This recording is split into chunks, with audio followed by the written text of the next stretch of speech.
हाय hello नमस्कार good morning सर्वांना. Welcome back to my channel. तर कसे आहात सगळे? अपेक्षा करते की सगळे मस्त आणि फिट असाल. तर मी कांचन, स्वागत आहे तुमचं आपल्या एका नवीन व्हिडिओमध्ये. आज मस्त झोप झाली आणि त्यामुळे सकाळी उठल्यानंतर एकदम फ्रेश वाटते. आणि सकाळी उठल्यानंतर एकदम थंड पाण्याने चेहरा धुवायचा, त्यामुळे तर अजून चेहरा फ्रेश वाटतो मग. आणि रात्रभर झोपल्यामुळे आपल्या चेहऱ्यावरती सकाळी सूज पण दिसते, मग ती पण कमी होते मग. आणि तेलकटपणा पण कमी होतो. नंतर मग एका गॅसवर अंघोळीला पाणी ठेवलं आणि दुसरीकडे कोमट पाणी केलं. तर सकाळ सकाळी असं कोमट पाणी पिल्यामुळं पचनक्रिया पण सुधारते आणि मेन शरीर डिटॉक्स राहते आणि त्वचा अजून चमकदार दिसते. सकाळी उठल्यानंतर पहिले पाणी टाकून स्वच्छ गॅलरी धुवून घेतली. रोड टच गॅलरी असल्यामुळे खूपच धूळ साठते गॅलरीमध्ये. आपण सारखे घरातून गॅलरीत जात असतो, त्यामुळे सगळी गॅलरीची माती घरात येते. त्यामुळे स्वच्छ पाण्याने धुवून घेतली गॅलरी. आज मला सुट्टी आहे, पण माझं रात्रीपासून प्लॅनिंग चाललेलं असं की आज काय काम करायचं. तर नंतर मग मी अशी छान आंघोळी करून घेतली. आज केस वगैरे धुतले होते, तर सकाळी केस धुतल्यामुळे डोकं पण एकदम हलकं वाटतं आणि एकदम फ्रेश वाटत होतं. तर ऑफिसमुळे दररोज काही टाईमच भेटत नाही डोकंही धुवायला. मस्त अशी आंघोळी झाली, तर आता मग मस्त बॉडी लोशनही लावून घ्यायचं. तर हे ऑल स्किनसाठी आहे. तर माझ्याकडे तर निव्याचं बॉडी लोशन आहे आणि आता थंडीचे दिवस आहेत, त्यामुळे माझी स्किन पण खूप ड्राय पडते. तर मग मी त्यासाठी हेच बॉडी लोशन यूज करते. तर माझे हात पण बघा किती सॉफ्ट वगैरे दिसत आहेत. तर तुम्ही पण नक्की कोणती पण गोष्ट ना आपण डेली यूज केली ना, तर त्याचा इफेक्ट नक्कीच दिसतो. मी बॉडी लोशन डेली यूज करते, त्याच्यामुळे माझी स्किन आता एकदम सॉफ्ट दिसते. आणि हा डबा मला 1-1.5 महिना तर नक्कीच जातो. तर हा मी डीमार्टमध्ये घेतला होता. हे आज सकाळी लवकरच कामावर गेले होते, त्यामुळे मी आणि हर्षच घरी होतो. त्यामुळे माझं जरा रिलॅक्सच काम चाललं होतं. म्हटलं हर्ष झोपल्या तोपर्यंत सगळी कामे आवरून घेऊया. एकदा का हर्ष उठला ना, मग त्याची लगेच लुडबुड चालू होती. मग त्याला मोबाईल पण लागतो थोडा वेळ. अशी सकाळी सकाळी कामाला सुरुवात केली ना, कामे पटकन होतात आणि आपला मूड पण सकाळी फ्रेश असतो, त्यामुळे कामे पण पटकन होतात. तिथं सगळी घरं आवरून घेतली आणि सगळं पारूसही घर झाडून घेतलं.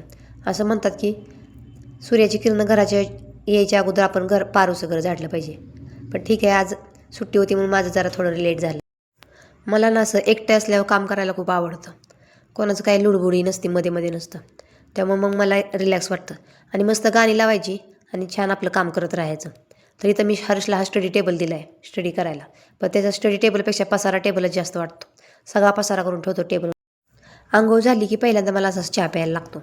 मग मस्त चहाही ठेवला आणि एका गॅसवरती दूध तापाय ठेवलं. पण किती पण लक्ष ठेवलं ना, तरी दूध माझ्याकडून उतू जातच. ह्या खिडकीमध्ये खूपच पसारा होतो, त्यामुळे मी हे संडेला बाजारात गेले तेव्हा हे 3 ट्रे आणले होते. 100 रुपयाला काही पण गॅस सेल लागला होता, म्हणून मी हे 3 ट्रे आणले होते. एक खिडकीमध्ये हे सगळं साहित्य ठेवायला केला आणि एक बाथरूममध्ये केला. दररोज हे झाडून मारतात, पण हे काय एवढं बेड खालून कपाटा खालून घेत नाहीत. म्हणून मग मी सुट्टी दिवशी मग असं बेड खालून कपाटा खालूनही क्लिनिंग करून घेते. सगळं फॅनही पुसून घेते, कपाटही पुसून घेते. मग तर असं आठवड्यातून एकदा क्लिनिंग केली ना कोपरे, मग धूळ पण साठत नाही. मग तर इथं मस्त टिपाई सगळं क्लीन करून घेतला. तर किती पण पसारा आवरला ना, तर पुढच्या संडेपर्यंत आहे ना तेवढाच पसारा होतो टेबलवर. रोडच्या साईडला बेडरूम आहे ना, तर खूपच धूळ येते घरात. किती पण म्हणजे झाडून काढलं पुसून घेतलं ना, तरी धूळ खूपच साठते. रोजची काय माझ्याच्याने एवढी क्लिनिंग होत नाही, त्यामुळे मी सुट्टी दिवशी सगळं क्लिनिंग करते. मग तर चला म्हटलं आता देवपूजाही करूया. तर इथं मी सर्व झाडूनही घेतलं अगोदर, मंदिरही सगळं पुसूनही घेतलं. नंतर मग मी लिक्विड वापरून मग ओल्या फडक्याने स्वच्छ मंदिरही पुसून घेते. आणि 8 दिवस काही एवढं टाईम भेटत नाही व्यवस्थित क्लिनिंगही करायला, त्यामुळे मी सुट्टी दिवशी असं मग छान क्लिनिंगही करून घेते. तर मस्त देवांना पण मी बेसन पीठ आणि लिंबू लावून ठेवलं थोडा वेळ, तर त्यामुळे देव पण क्लीन निघतात. मग तर बघू शकता आता किती मंदिर छान दिसायला लागलं. तर मस्त देवपूजाही करून घेतली. तर मला असं एकटीला काम करायला मग बरं वाटतं, कोणाचं काही लुडबुडी नसते. मग आणि हर्ष पण अजून झोपलेला आहे, त्यामुळे मी पटपट कामं करून घेतली. आणि देवपूजेची सुरुवात कधी पण आपण दिवा लावूनच करतो. छान अशी दिवसाची सुरुवात देवपूजा करून आणि तुळशीला नमस्कार करून केली ना, मग दिवसभर आपल्याला फ्रेश वाटते आणि घरात पण वातावरण प्रसन्न राहते. मग तर मस्त मी देवपूजाही करून घेतली. आणि मला रांगोळी काढल्याशिवाय आणि फुले वावले असल्याशिवाय देवपूजा केल्यासारखी वाटत नाही. पण आता माझ्याकडची फुलं संपली होती, तर मस्त मी रांगोळी काढली. तर रांगोळी बघा किती छान दिसते एकदम. सकाळी सकाळी देवपूजा उरकून घेतली ना, मग आपण बाकीची कामे करायला मोकळे होतं. मग तर मस्त गॅलरीमध्ये कडक ऊन येतं मग सकाळचं, त्यामुळे मी इथं ब्लँकेटही वाळत घालते. मग मी सकाळी मस्त गॅलरी धुवून घेतली होती. मग मला काय सुकती घालायचं मग मी गॅलरी वाळत घालते. मग मी अगोदर ठरवूनच ठेवते उद्या कोणतं काम करायचं ते, का तर मला 8 दिवस टाईमच भेटत नाही. म्हणून मी सॅटर्डे संडे सुट्टी असते तेव्हा सगळी कामं करून घेते. तर आज हर्षला दुपारी स्कूलला जायचे, त्यामुळे तो आज खूपच लेट उठला, तर त्याची भरपूर छान झोप झालेली आहे. सुट्टी दिवशी त्यांना मनसोक्त झोपून द्यायचं, कारण दररोज स्कूलमध्ये जायसाठी त्यांना लवकर उठायचं असतं, नंतर ट्युशन खेळणं, त्याच्यामुळे खूप दमलेले असतात मुलं. मग सकाळी आपण जेवढं लवकर उठतो ना तेवढा लवकर आपल्याला भूक लागलेली असते आणि सकाळी सकाळी आपल्याला एनर्जी पण खूप गरज असते. तर सकाळी सकाळी असा हा हेवी नाश्ता केला ना तर आपल्याला एनर्जी भरपूर मिळते. तर बरेच दिवस झाले तो उपमा केला नव्हता नाश्त्यासाठी, तर म्हटलं आज उपमा बनवूया. आणि हा असा उपमा आमच्या ऑफिसमध्ये मिळतो तर खूप छान लागतो. तर म्हटलं मग उपमा बनवूया आज. तर मग मी तर जिरं मोहरी परतून घेतली, त्याच्यामध्ये कांदा कढीपत्ता मिरची टाकून परतून घेतले आणि नंतर त्याच्यामध्ये वाटाणे आणि गाजर खिसून टाकायचं. नंतर हळद आणि तुपात भाजलेला रवाही भाजून परतून घ्यायचा. छान असा रवा परतून घेतला ना त्यामध्ये एकदम गरम पाणी केलं ओतायचं. मग तर रात्री मी तूप केलं होतं, त्याच पात्र्यात मी गरम पाणी करायला ठेवलं होतं आणि तेच पाणी मी ओतलं. तर आपल्याला सवयच असते की आपण कोणती गोष्ट वाया जाऊन देत नाही.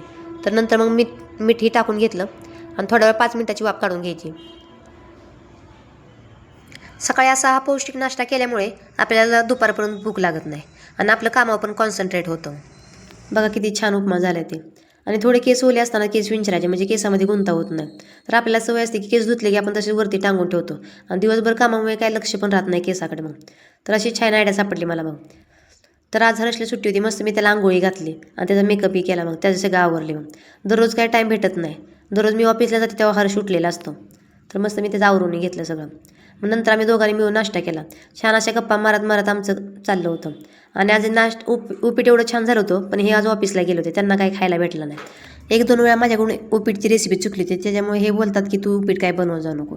पण ह्यावेळेस खूपच छान झालं होतं. नंतर मग सगळे कपडे धुतले आणि आम्ही वरती टेरेसवर आलो. तर कडक ऊन पडलं होतं, म्हटलं चला कपडे वरती टेरेसवर वाळत घालूया. तर पटकन पण सुकतात मग.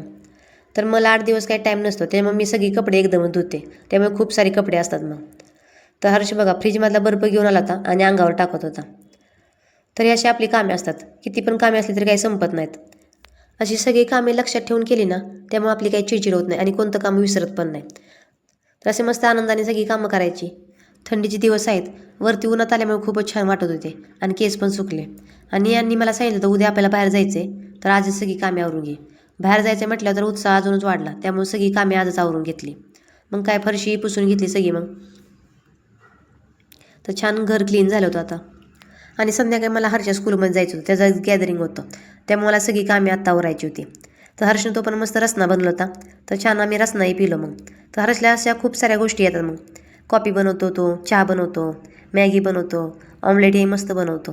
तर हर्षला अशा मी काही काही गोष्टी शिकवून ठेवल्यात. तर उद्या बाहेर जायचं आहे म्हणून मस्त आजच तयारी करत होते मी. माझ्याकडे हा एव्हरेजचा फेस मास्क आहे, तर तो मी आता यूज करते. तर धुळीमुळे आपला चेहरा एकदम काळा पडलेला असतो, तर आपल्या फेसवरती जी डेड स्किन असते ना मग ती यामुळे काढून टाकली जाते आणि एक्स्ट्रा तेल असते ते पण निघून जाते. मग आणि त्वचेला ताजीतवाने आणि चमकदार बनवायचं असेल ना तर मग आपण हा यूज करू शकतो आणि डाग पण कमी होतात चेहऱ्यावरती आणि रंग पण जरा छान दिसतो. मग 10-15 मिनटं लावून ठेवायचं आणि सुकल्यानंतर मग काढून स्वच्छ पाण्याने मग चेहरा धुवून घ्यायचा. तर हे बघा किती छान फेसवरती ग्लो आलेला आहे. तर एमर्जन्सी तर आपल्याला कुठं जायचं असेल ना तर आपण हे यूज करू शकतो आणि टाईम कन्झ्युम पण आहे आणि सारखं सारखं पार्लर जाणं परवडत पण आहे आणि आपल्याच्याने होत पण नाही. तर संध्याकाळी गॅदरिंगला जायचं होतं म्हणून मी स्वयंपाक संध्याकाळचा आत्ताच बनवला होता. तर मस्त तुरीच्या डाळीची आमटी आणि वरण भातही केलं होतं आणि हर्षपुरतीने माझ्यापुरतीच आत्ता भाकरी केली होती. तर संध्याकाळी लेट होतं, तिकडून आल्यानंतर मग कंटाळा पण येतो, मग फक्त संध्याकाळ आले की भाकरी करायच्या. तर मग छान जेवणही केलं आणि किचनही आवरून घेतलं. मी आता माझी सगळी कामे आवरून घेतलीत, का तर तिकडून यायला आपल्याला खूप लेट होणार आहे आणि संध्याकाळ आल्यानंतर मग कंटाळा पण येतो. आणि हर्षला आज स्कूलमध्ये 4 वाजता बोलवलं होतं, त्यामुळे मी आता छान रेडीही झालो.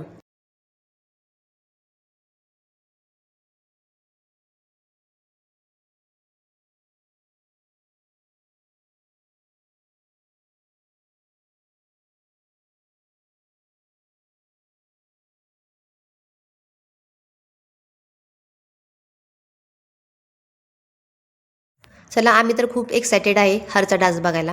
तर फायनली आम्ही स्कूलमध्ये पोहोचलो, तर इथं मस्त अशी एंट्रन्सला रांगोळी काढली होती आणि सगळे पॅरेंट्स आले होते आणि गॅदरिंगची तयारी पण खूप छान झाली होती. तर बघू शकता हरचं हे स्कूल आणि सगळे मुलं खूप छान दिसत होती त्यांच्या ड्रेसमध्ये. तर मी तर हर्षला फोटो काढायला उभं राहायला सांगितलं होतं, पण त्याचं अजिबात लक्ष नव्हतं. तर आता हरचा डान्स बघूया आपण. तर ही सगळी 4 स्टँडर्डची मुलं आहेत आणि त्यांना छान असा डान्स दिला होता आणि सगळ्या मुलांनी खूप सुंदर असा डान्स केला होता. प्रत्येक वर्षीच हर्षला मी ॲक्टिव्हिटीमध्ये भाग घ्यायला सांगते आणि तो पण उत्साहाने घेतो. त्यामुळे आपल्या मुलांचा आत्मविश्वास पण वाढतो आणि स्टेज डेअरिंग वाढते आणि भीती कमी दूर होते आणि नवीन नवीन गोष्टी शिकायला भेटतात त्यांना. मग आणि सांस्कृतिक कार्यक्रमामुळे मुलांमध्ये आपल्या संस्कृतीबद्दल माहिती मिळत जाते आणि प्रेम पण वाढत जाते. तर आपण ज्या ज्या काही काही गोष्टी केल्या नाहीत ना त्या सगळ्या आपण मुलांकडे करून घ्यायचे. तर त्याचे फायदे नंतर आपल्याला नक्कीच भेटतात. मग अभ्यासाबरोबर आपल्या मुलांना वेगवेगळ्या ॲक्टिव्हिटी शिकवल्या पाहिजेत. आताची जनरेशन खूप ॲक्टिव्ह आहे आणि त्यात तर आपल्या मुलाला टिकवायचं असेल ना, तर त्यांना सगळ्या गोष्टी शिकवल्या पाहिजेत. आणि या वयातच लहान मुलांना सगळ्या गोष्टींची सवय लागली पाहिजे, जसं की डिसिप्लिन, स्टेज डेअरिंग, कम्युनिकेशन. तर ह्या गोष्टी नक्की पुढे उपयोगी येतात. मग तर आपण आपल्याकडून ज्या काही गोष्टी चुकल्या होत्या ना, त्या आपल्या मुलांना नक्की करायला लावायच्या. तर मी कधी स्टेजवरती गेले नव्हते, त्यामुळे मला खूप भीती वाटते स्टेजवरती जायची. तर मग मी ती हर्षकडून करून घेतली.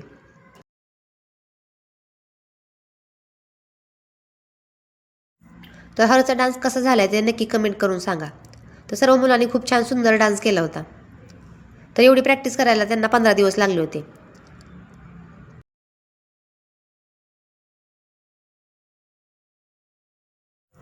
जर तुम्हाला आमचे व्हिडिओ आवडत असतील तर लाईक, शेअर, सबस्क्राईब नक्की करा. तर आपण हा डान्स बघून इथंच व्हिडिओला एंड करूया आणि आपण नंतर नेक्स्ट व्हिडिओमध्ये नक्की भेटूया. तर चला भेटू. बाय आणि गुड नाईट.